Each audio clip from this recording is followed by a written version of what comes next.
不死身の72分の1スケール LTV-F8D クルセイダーの仮組みを行うのだ。 F8D クルセイダー、最後のワンファイターって呼ばれた機体ですね。そうそう、日本ではエリア88でも有名なのだ。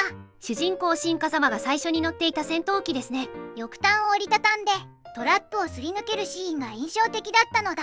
実際には飛行中に折りたたむことはできないみたいだけどね。まあそこは演出ということなんだけど、折りたたんだまま発艦したことはあるみたいだけどね。 F8D クルセイダーってどんな戦闘機なの？今回の F8D は F8 シリーズの中でも中期型なのだ。原型は F8U1 後の F8A。 1950年代アメリカ海軍が求めた超音速艦上戦闘機の要件を満たすためにボート社が開発した機体ですね。そしてそこから派生したのが F8 シリーズなのだ。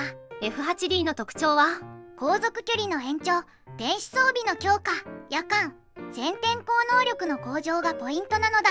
そして F8 シリーズといえば主翼の輪郭を変えるシステムがあることね。そうなのだ。着艦時でも機種を上げずに済む独特のギミックなのだ。あとは 20mm 機関砲が4門搭載されてるのも印象的ですね。機関砲を積んだ最後の艦上戦闘機とも言われていたのだ。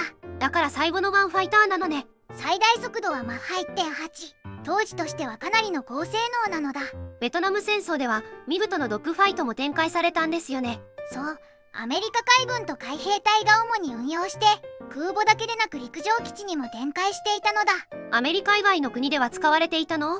F8D はアメリカ専用だけど他の方はフランスやフィリピンで運用されていたみたい。フランス海軍では空母クレマンソで1999年まで現役だったとか、すごい息の長さですね。そうなのだ。そんな F8 ですが不死身からもキットが出てたんですね。かなり古い金型のキットなのだ。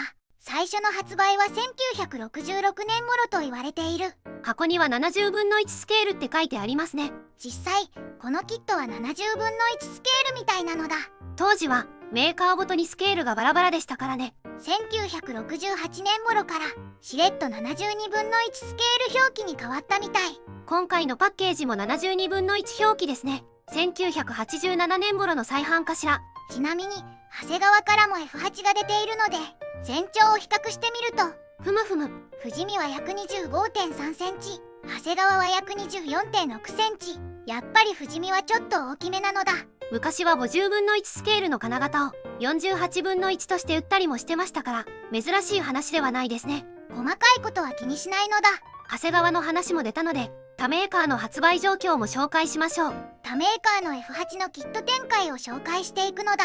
今回は72分の1スケールに絞って紹介するわけね。まずはフランスのエレール。1978年に F8 を発売しているのだ。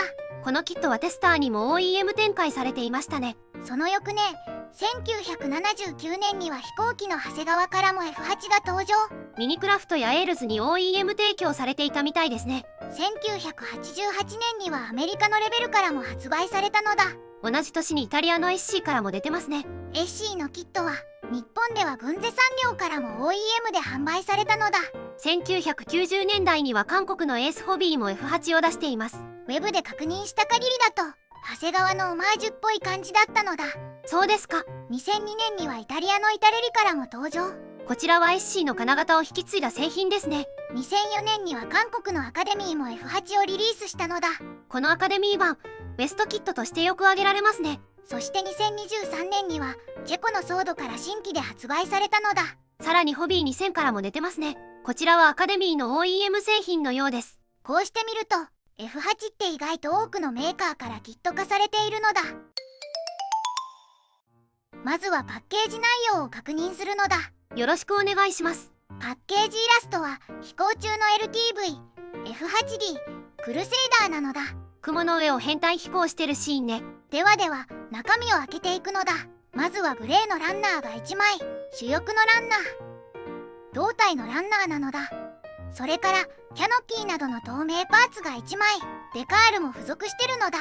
そして組み立て説明書と塗装指示図もちゃんと入ってるのだ。マーキングは1種類、第11戦闘飛行隊レッドリッパーズ所属機なのだ。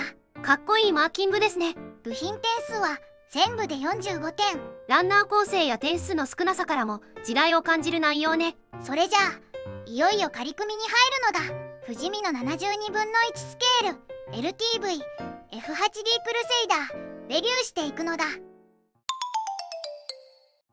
最初に操縦席なのだ。ふむふむ。操縦席は1パーツのみというか座席のみなのだ。ケーキパネルはあるのですか？一応あるみたいですね。モールド表現となるので塗装が必要なのだ。パイロットはついてますね。操縦席も簡単な作りなので乗っていただいた方が良さそうですね。次はエンジンですね。と言ってもエンジンノズルのみ。切り出したら終了ね。そうなのだ。次はショックコーンですね。ショックコーンも1パーツ構成となるので現時点では切り出して終了なのだ。全体的にシンプルな構成ですね。次は主翼、水平尾翼、胴体なのだ。いわゆるしの字ですね。最初に胴体の組み立てとなる。ふむふむ。胴体は左右分割で2パーツ構成。操縦席と若干フックを挟み込んで接着。貼り合わせたら切り出したショックコーンとエンジンノズルをつけるのね。そうなのだ。胴体のモールドはどうでしょうか？オーモールドと釣りベッドとなる。モールドは意外にもオーモールドなのだ。主翼はどうでしょうか？主翼は上下貼り合わせの2パーツ構成。ブーメランみたいな形となる。主翼のモールドはどうでしょうか？こちらもオーモールドと釣りベッドとなる。次は水平尾翼ですね。水平尾翼は左右それぞれ1パーツずつ胴体に差し込む構造。ここはいつもと同じ感じですね。次はクリアパーツや足回りなのだ。ふむふむ。キャノピーはワンピースなので操縦席の開閉選択ができない。まあ透明度は問題なさそうね。問題なしです。次は足回りですね。まずは左右主脚。主脚は左右それぞれで3パーツ構成。タイヤと試脚の構成ね。タイヤを焼きボテで止めるので稼働するのだ。時代を感じる指示ね。その他にも胴体に接着するカバーもあるのだ。次は前脚ですね。前脚は4パーツ構成となっている。前脚とタイヤ、カバーの構成ね。カバーは前脚庫と一体となっている。面白い作り方ですね。こちらも胴体に接着するカバーがあるのだ。次は細かいパーツですね。胴体後方にベントラルフィンをつけるのだ。なるほどね。最後はアクセサリーなのだ。ふむふむ。胴体の左右にサイドワインダーを2本ずつ吊るせる。計4本ね。では終わりに総評なのだ。今回は不死身の72分の1スケール LTV F8D クルセイダーを仮組みしてみたのだ。仮組みしてみた感想はどうだったの？レトロで味のあるキットって感じなのだ。当時の成形技術がそのまま残っていてヴィンテージ感を生かした仕上げが似合いそうなのだ。パーツの合いはどう？飛行機プラモに慣れてる人なら合わせ目処理もそこまで苦じゃないと思うのだ。ただし雑に削るとディテールが潰れる危険もあるのだ。特に派手めだと釣りベッド、あれが難物ね。そうなのだ。成形をきっちりやるなら一度と釣りベッドを削り落として後で掘り直すのも手なのだ。なるほどね。ちなみに主なモールドは青だから掘り直しでリカバーしやすいかもね。で、コックピット周りはどうだったの？正直ほとんど何もないのだ。ディテールにこだわるならレジンパーツを足すか最初からアカデミーの F8 を選んだ方が幸せかもしれないのだ。でもこのキットならではの魅力もありますよね。